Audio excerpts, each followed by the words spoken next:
Welcome to Legal and Wealthy, the podcast for lawyers who are ready to stop playing small and start building true wealth and a career and life of their dreams, powerfully and purposefully. Whether you're a law student, new associate, or seasoned attorney, this show is for those who are ready to take charge of their law career in a new way. I'm your host, Lauren Klein, attorney, law firm owner, professor, and founder of Legal and Wealthy.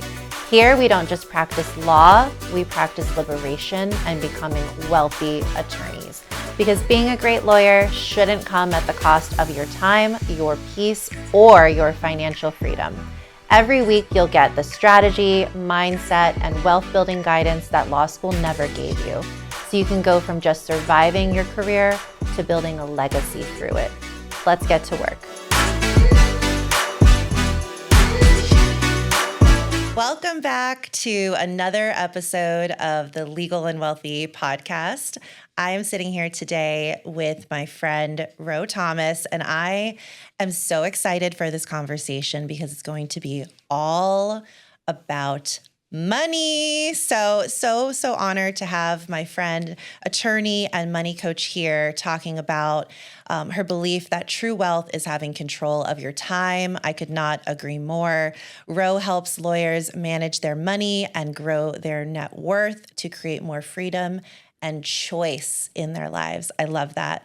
Well, at the end, we'll get all the info so everyone can follow you and find you. But Rho also hosts the Personal Finance for Lawyers podcast, where she shares strategies each week for lawyers to improve their money mindset and manage their money to achieve true wealth. Welcome to the show.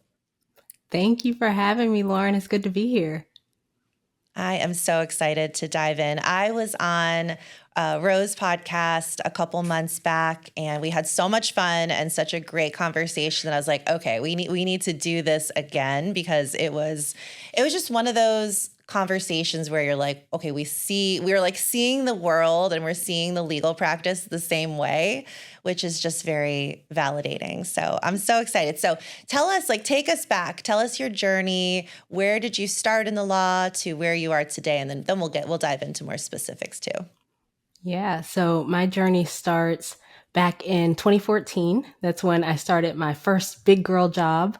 I was at a big firm here in Atlanta practicing trademark and copyright law, which was a lot of fun. I really enjoyed it, had interesting clients, did a lot of interesting work, and I worked with great people. On the money side, my money journey started in 2016. So that was when I had my first child. And at that time, I was, the quintessential associate. Like, the bar is here and I'm going above and beyond and I'm doing all the things. And I realized for the first time after having my child that, the way that I envision motherhood is not going to mesh with this practice that I have, with this way that I've been practicing.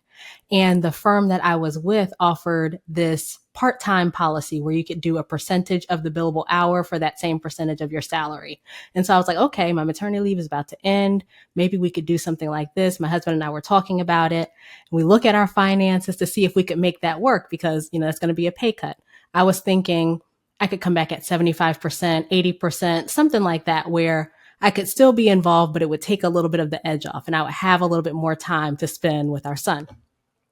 We looked at our finances and we had over $678,000 of debt. And that was between student loans, some car loans, our mortgage, all of that. But the majority of it was the student loans. Almost $500,000 was student loans. And we had a negative $342,000 net worth.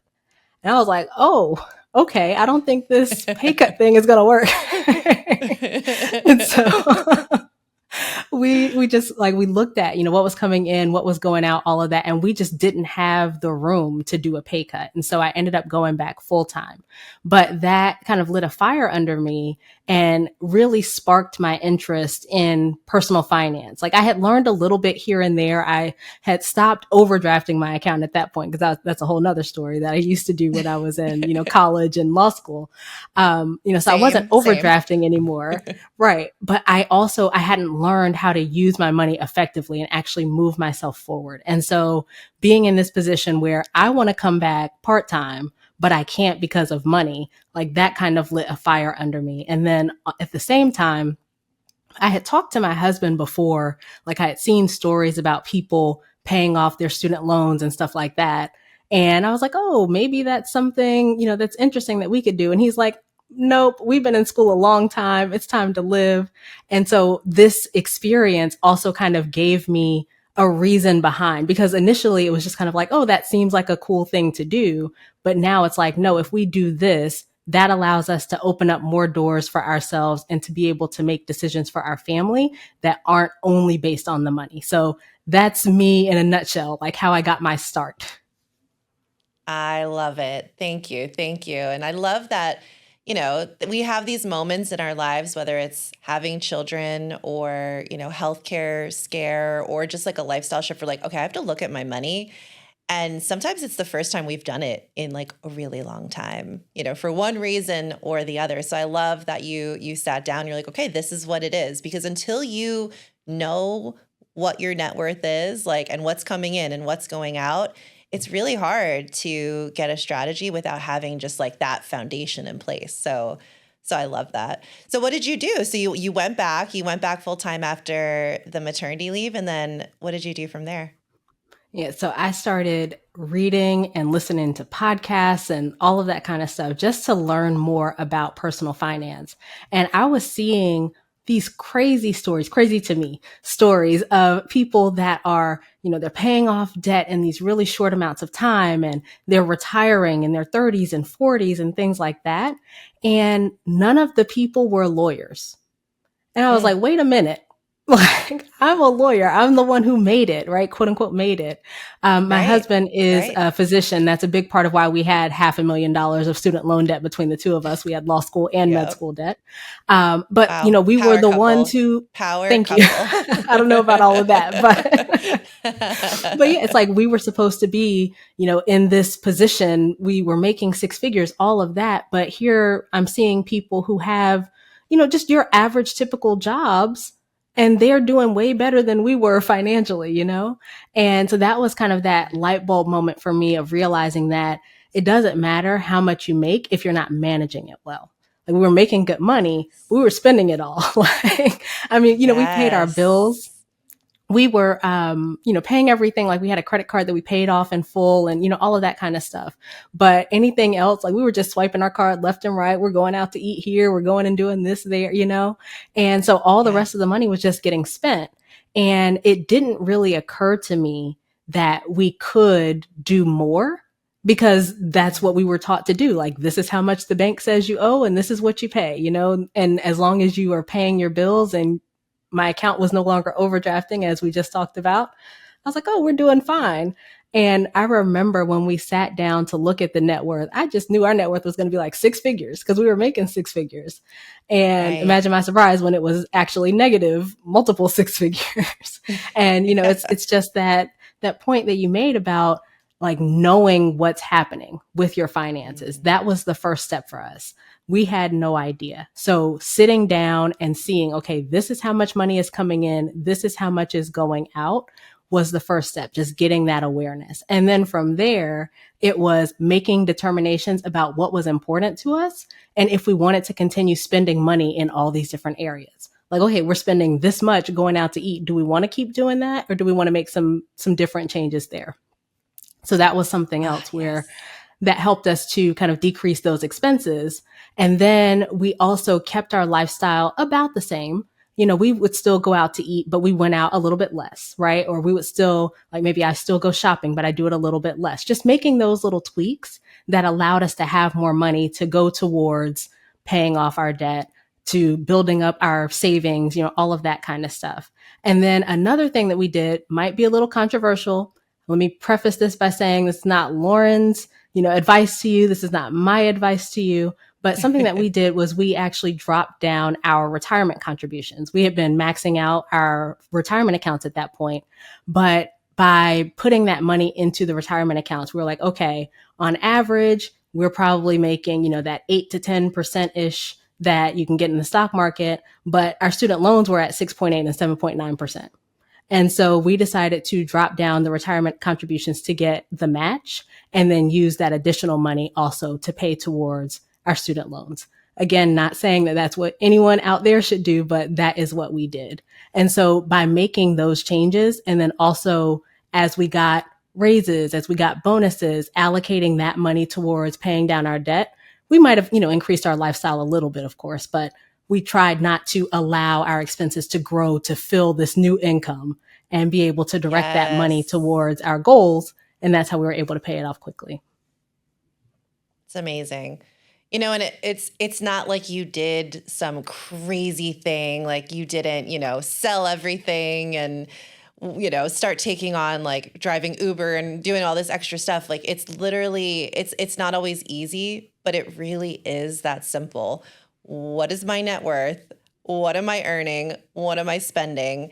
Then what do I actually care about? Because I think what happens to high earners, and especially those of us who feel like, okay, I spent all this time in law school and now I'm working all these hours, I deserve to treat myself, which of course we do. But when you do it without any intention, you don't even know, like, what do I actually care about? What do I want? And so your money is just flowing out without any strategy behind it at all. So I love that you said it's not like stop going out to dinner or shopping or doing the things that you love. It's just when you actually get it's like relationship is with money it's a relationship. So getting your arms around like, what do I care about? And then what am I actually spending? And not, completely depriving yourself. And so it worked, right? It worked. Yeah. Well, and I also have to correct something because I've completely forgot. My husband did get a second job it was a few months there, partially because he was in residency and he was about to start his attending position. And so he got a job at an urgent care clinic on weekends so that he could get some Smart. experience, seeing patients without that oversight of his attendings.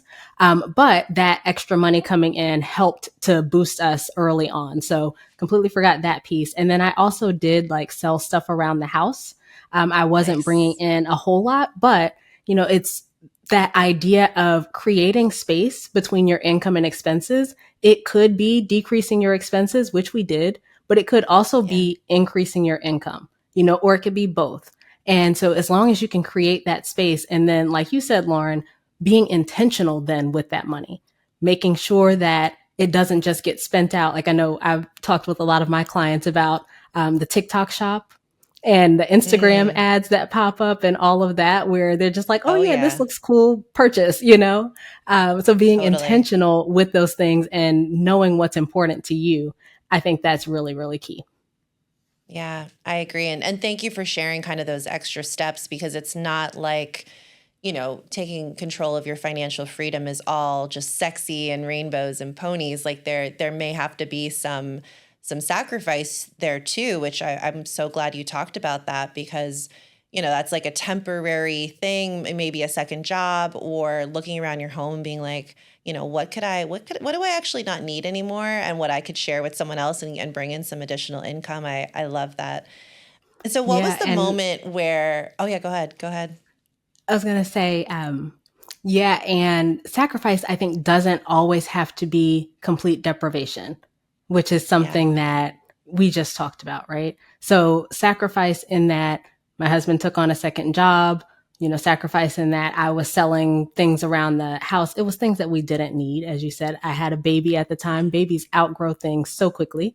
And so we were able to sell some of that. But then the other level of sacrifice for us was kind of downgrading things. So like we still took trips throughout that time. But before the realization that we had all of this debt and the negative net worth, we went to St. Lucia, we went to Paris, we went to London, right? After we went to Nashville, we went to New Orleans. Like we still took the Yeah. trip, but we didn't go as big as we could have, or excuse me, or as we had in the past, because we wanted to Yeah. be able to direct that money to our goals. And so there is a measure of sacrifice involved, but it doesn't have to be complete sacrifice to the point that you just don't do anything that you want to do. It's what level am I willing to do this thing at? maybe I'm still taking vacations, but I'm going to more local places instead of the international places. Maybe the trips don't look as sexy, but you still are able to take trips. You don't have to just sit in your house and stare at the wall until you pay off your debt.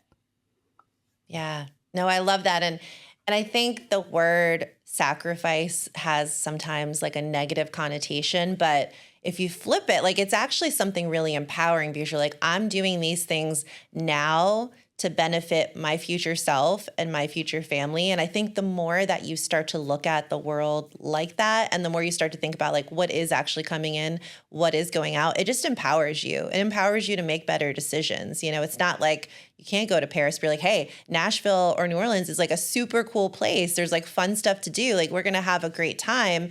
And then maybe we'll go to Paris in 2 years and we'll put aside money for that. You know, whatever it might be. It's not that any one decision is wrong or right. It's just being, I feel like intention is like the word of this podcast today. It's just being intentional. And then like you said about the retirement accounts, again, not financial advice or not a one size fits all, but what I see you doing there is taking a step back from like what the traditional financial, advice is, max out your retirement accounts and like don't think about it. But is that always the best choice? Maybe, Exactly. but maybe not, maybe not. This episode of Legal and Wealthy is brought to you by Law Firm Sites. Law Firm Sites has been building custom websites and providing online marketing for law firms for over 23 years. They are good at what they do because that's all that they do. If you are looking to expand the reach of your firm or just improve your online presence, Law Firm Sites has the team to do it. Go to lawfirmsites.com or call 1-800-932-8242 and mention Legal and Wealthy to receive 10% off any of their website or marketing packages. Yeah, because on our end, the student loan payment alone was $3,500 a month. And so we didn't want to keep having to pay that out. And so we decided like, okay, let's dial back the retirement savings for a little bit so we can go ahead and pay this off and get that payment off our plate. And then we can ramp it back up again. Let's dial back the vacations a little bit. We're going to go more local. But then when we were done, we ramped it back up again, went to Puerto Rico and Jamaica and, all of these different places. And so none of this has to be forever, right? Now I'm never going to go anywhere ever again. Now I'm never going to, save for retirement. We're not saying that. It's looking at what's going on with your finances and being strategic in how you approach them to make sure that you're making the best decisions for you. Yeah. No, I love that. I love that. So what happened when you started to pay all of this off? Eventually you got to a point where you're like, maybe big law is not for me. Kind of walk us through like what was going on when you were making that decision. Yeah. So in 2018, I started a blog sharing our journey because I had been reading blogs and listening to podcasts and I found other people's stories inspirational, but I wasn't seeing our story reflected in those stories, right? A lot of those stories were, I paid off my $30,000 of student loans, which is great, right? That's a huge accomplishment, but it's not the kind of debt that we typically see. And so I knew that there had to be other people out there who were in similar situations. And I really felt God calling me to share our story. And so I started this blog in 2018. And at first I was like, no picture on there, completely anonymous. I tried to use a pseudonym and I was really bad at it. Like if you would reach out to me, I would accidentally sign my real name when I responded to you, things like that. Love it. But that got me started. And then as I got more comfortable, I put my picture on there and I put my name on there. And that started opening up more opportunities where I had the opportunity to collaborate with like Experian doing this thing on, debt. And I had a feature in a magazine, things like that. And in sharing my real picture and my name and all of that, I think people were able to relate to me better. And so I started having these conversations with people at work, with some of my, friends from law school. And I started realizing it's not just us. Right? Like I knew that on some theoretical level, but at the same time, I had in my mind, like, we're the only ones who don't know how to do this. But it turned out that there were a lot of people who were kind of in that same boat or who wanted to do something different, but felt like they couldn't afford to. And so I started helping people around me on a hobby basis. Just let's sit down and I'll help you create a budget, or I'll help you map out your debt plan, or that kind of thing. And I started feeling like maybe I could do something with this. Maybe I could help, lawyers with this information. At the time, that blog was just general, just sharing information. It wasn't geared to anyone in particular. And so I thought that helping lawyers looked like transforming my blog into a specific resource for lawyers. Then 2020 hit, right? And all of the craziness that came with 2020. I think I started having the thoughts about helping lawyers in 2019, and it just kind of got put on the back burner. You know how it goes. You're practicing, you've got your family, all of these different things. I had a second child by then. And so all of those things, kind of made that kind of be put on the back burner. But then 2020 hit and the world is falling apart and all of this is happening. And 2020 was also the first time that I was an adult on both sides of a decade. And it was like, oh, this 10 years flew by really quickly. Like it was just 2010. And now all of a sudden it's 2020. And so that was kind of a like, wow moment for me as well. But all that to say, I was like, okay, well, if I'm going to make some sort of resource for lawyers, I need to go ahead and do it.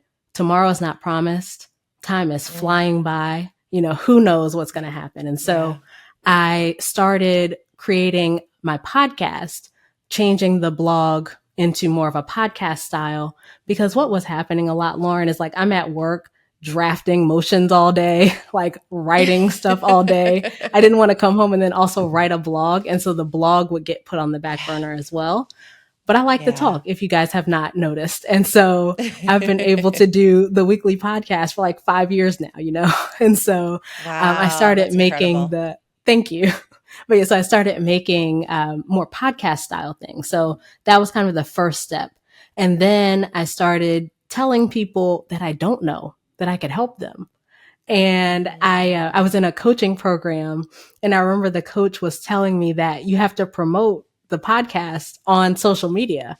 I wasn't promoting the blog. I didn't know that was a thing. I thought people would just magically find it, And so I started on social media talking about personal finance and sharing our story and sharing the things that we had learned and, sharing the podcast episodes that I was creating. And all of that then started leading to clients that I don't know, like people I don't know who actually paid me to help them. And so I've been doing that ever since. So it started in 2020. I did both practicing law and the financial coaching simultaneously, 2020 through most of 2021. In 2021, I left the practice of law and went full time in my coaching business. And then as of recently, I've started taking on some legal projects for a friend of mine, a friend who actually started at my firm with me, has another firm, and they needed some help. And it's like, hey, I like doing this. And so I've been doing kind of some like ghostwriting, if you will, for them on the side as well. So it's all kind of come full circle, where I was practicing law, then practicing law with a side of financial coaching, then financial coaching, and now financial coaching with a side of law. Oh my God. Okay. So I have like so many nuggets from that. So number one, you took a skill and something that you believed in and that you were doing for yourself, and you started sharing about it. You started talking about it in a way that people you and I know this because I think we both think about it constantly. Like I'm obsessed with the fact that so few lawyers actually are millionaires and grow their net worth to the extent that they can. But you took that and you turned it into something really, really cool that was then impacting people. But you also said like, okay, I got to do this because life goes so freaking fast. And it like, before we started recording, we were talking about our kids' birthdays coming up and like just what is happening with time. And I think we do get stuck in the day-to-day, of our lives. But like, what do you actually want to do in this world? Who do you want to help? How do you want to help them? Like tomorrow is not promised. So I love that you did something about it, because practicing law is all encompassing. It can feel like it consumes your life, but if there's other things you're interested in, like don't let those go by the wayside. You might change people's lives or at least help somebody. So I love that you did that. And then one other thing I want to point out, because I feel like people are either scared to like pivot practice areas or leave the law. And I think they have this sense that like, once you walk through a certain door, like that door, like it disappears, like it's shut forever. Like if I leave the law, I can't ever go back, or if I change practice areas or whatever. And like, it's the biggest fallacy in the legal profession that I've ever heard. Like you can do whatever you want to do. So I'm Yeah, glad that you shared like, just the journey, because we get to choose. We get to choose what we absolutely. want. No, and I have to share this too. Like when I was thinking about leaving, I had all those thoughts that you're saying. It was like, oh my God, well, I worked so hard to get here. Well, I don't know. Like, what if I do this and I can't do that and blah, blah, blah. And someone asked me, like, what's the worst case scenario if you leave? And when I thought about that, the worst case scenario is that I fall flat on my face in my business and I have to go and get a job. Well, I already had a job. So I was living the worst case scenario already. Yeah. Right. And Yeah. so Yeah. that was one of those things where I was like, okay, I can come back to this. I can go back and get a job if it doesn't work. But I didn't Yeah. want to live with that what if, you know? And I Yeah. remember when I decided to leave and I was talking with different partners and stuff at my firm. And a lot of them were really encouraging. They're like, do it now. It doesn't get any easier, you know? And it kind of suggested to me that Wow. maybe people had things that they wanted to do and they didn't. And, now they feel like they can't, or maybe life is different where they don't have the time or something like that. And so I was like, Yeah. yeah, let me just try it. The worst that could happen is I fail and I get a job. That's okay. Yeah. Like Yeah. I've decided to keep my license. It's inactive, but I decided not to, completely get rid of it Yeah. because it's Yeah. like I liked practicing law. Like I was not running from practicing. It was more Right. so that I felt more lit up helping people with their finances. And I felt like I was making more of an impact with that Yeah. versus, like I said, the work that I did was interesting, but I was doing that work for like Fortune 500 companies, you know?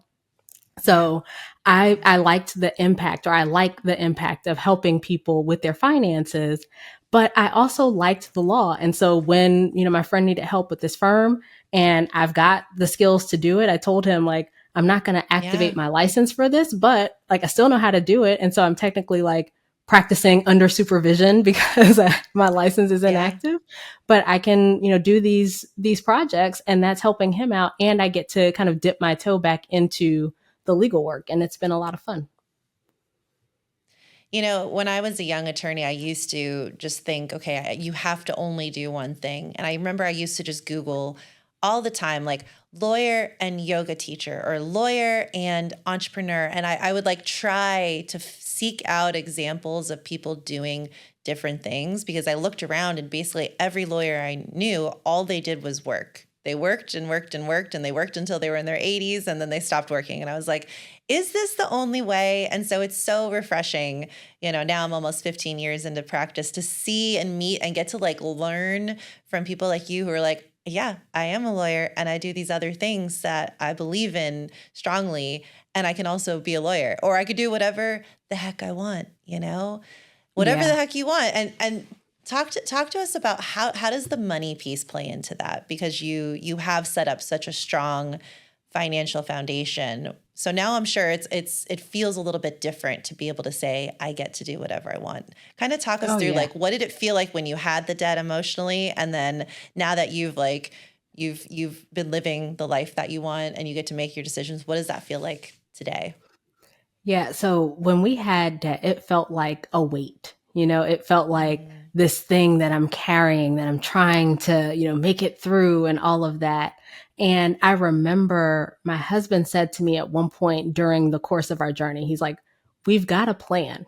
Like all we've got to do is work the plan. Continuing to worry about the debt and all of that is not doing anything. And that was kind of a turning point for me. I wish I mm. could say that it was just like, oh, snap. Oh, yeah, you're right. I'm not worried about it anymore. But I did get to that point where I just kind of settled into the fact that we had a plan. We were working our plan. As we've already talked about, we were still able to do fun things in our lives and all of that. But I remember, especially really early on when we first added everything up and all of that, it just felt like this weight. And then Mm, on the other side of things, so as we were moving along in 2020, we were not finished paying off our debt. We finished in 2021. But in 2020, when the pandemic hit, I ended up going to 50% at my firm because at that time my kids were 3 and 1. And my husband, as I said, is a physician. So he was, working outside of the home. It's not like he could bring the patients into our house and work from home, Right. So, so I was home with, a 3 and 1 year old who were still very dependent on me. And I'm Yeah. trying to practice and do all of these things. And it was a little too much and something had to give. And Yep. I decided to go part time at the firm. But a big part of why I was able to do that was the way that we had been managing our money, where we didn't need everything that I was bringing in. Fast forward, Yeah. 2016, we needed every dime and we couldn't afford the pay cut. And then at that Right. point, where we had paid off a huge amount of the debt, like we had paid off all of my student loans and Wow. paid off the car loans, and we had made a huge dent in my husband's student loans. And so we didn't need all of the money that was coming in. And so we were able Yeah. to drop down, I was able to drop down to 50%. And then when I decided that I wanted to leave, again, we didn't need all of the money coming in, especially by the time I left, we had finished paying off my husband's student loan. So all we had was our Mm. mortgage. And so that just provided so much flexibility in what we decided that we wanted to do. On top of that, we had been investing. So I mentioned the retirement accounts. We went back to fully contributing to or maxing out our retirement accounts. But Mhm. we also, along the way, had started investing in our own brokerage account. That's not a retirement account, just, a taxable account on the side. Mhm. So we had been investing in that, and that had been growing, and the retirement accounts had been growing, and our debt had been decreasing. And so we were just in this really strong place financially where Yeah. if we decided that, neither of us wanted to work, we wouldn't be able to both not work forever, but we could Mhm. both take an extended break if we wanted to. And so it just felt like a really good time for me to go ahead and explore this entrepreneurship and see what that would be like. And so now in entrepreneurship, we don't need the money, just like we didn't need all of the income when I was practicing law. And so that gives me a lot of freedom to explore different things without pressure in my business. Yeah. Oh my God, it's so good. It's so good. Okay, I have two questions based off of what you said. The first one, you mentioned that you had a coach. I'd love to hear because I feel like I got really into coaching, and I've since I started getting into like hiring coaches, I've always had like a coach, a therapist, and a course going all at the same time since like 2020. But I feel like not a lot of lawyers like have dipped their toe into that world. So I'd love to hear like how has your experience with coaching kind of shifted things for you? And like, what are your thoughts on lawyers and law students doing? Like, I just think coaching isn't that commonly talked about. It's in like real estate or entrepreneurship. It's like, it's kind of normal. It's normalized. So I'd love to hear what your experience with coaching has been like. Yeah, and I mean, to your point, I had a coach and a therapist at that time, and it was wonderful. But Yes. coaching specifically, I think, helped to open my eyes to what else is possible. I think Yeah. sometimes in the legal profession, like we are all in this echo chamber of, the same, like we're all thinking the same, we're thinking about things in the same way, we're talking about things in the same way. And there is a Yeah. whole world of people out there who think completely differently from the way that we do. And so getting Like into literally. seriously, and like getting into coaching, this particular program was specific to, I forget exactly how she put it, but it was something to the effect of like, if you have this vision, but you don't know how to bring it into life. And so it was Mhm. around that time where I Fun. was thinking, I want to create a resource for lawyers, but I don't really know what that would be. But Yeah. in that program, she helped me to think about different ways that things could, be different ways that I could put that program out, put that information out, what that looks like to fit into my life, what I'm already Yeah. doing and how I can make room for this thing that I want to do. The fact that the law doesn't have to be my entire life because, as you mentioned, law does feel like this all encompassing profession. especially if you're Yeah. just coming and that's all you've done. Like I didn't have a job before being a lawyer. So like I didn't have other Yeah. work experience to know anything else.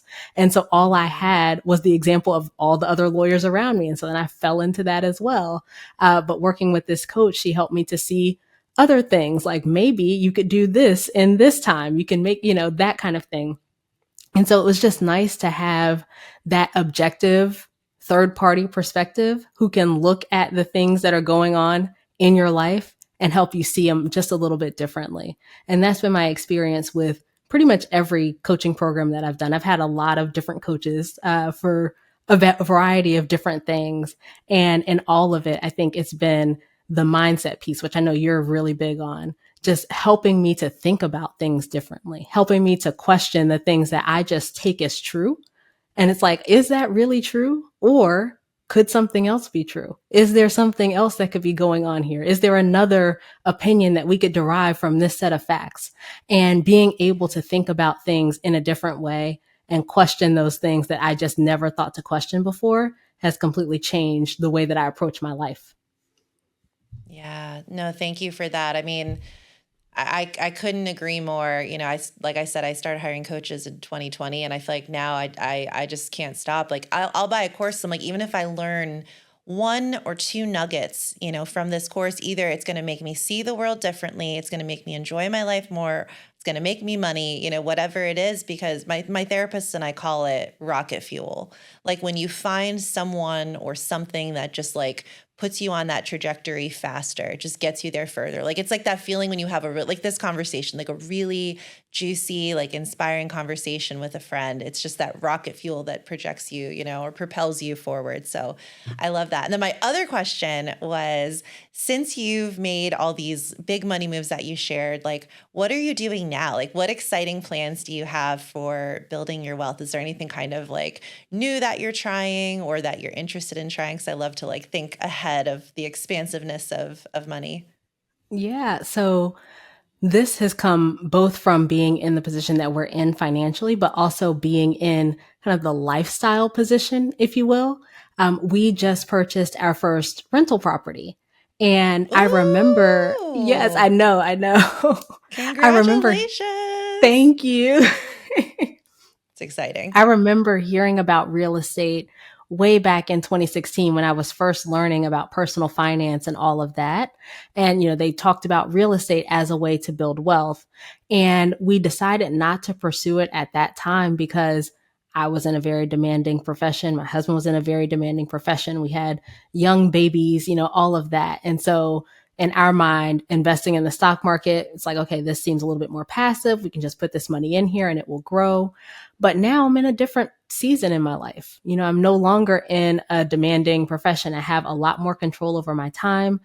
I have young kids, but they're in school, so they're able to be a little bit more self sufficient, all of that. And I've always been Yeah, interested in real estate. I watch, the interior design videos and I go to open houses and all of that kind of me stuff. too. I enjoy it. Yeah.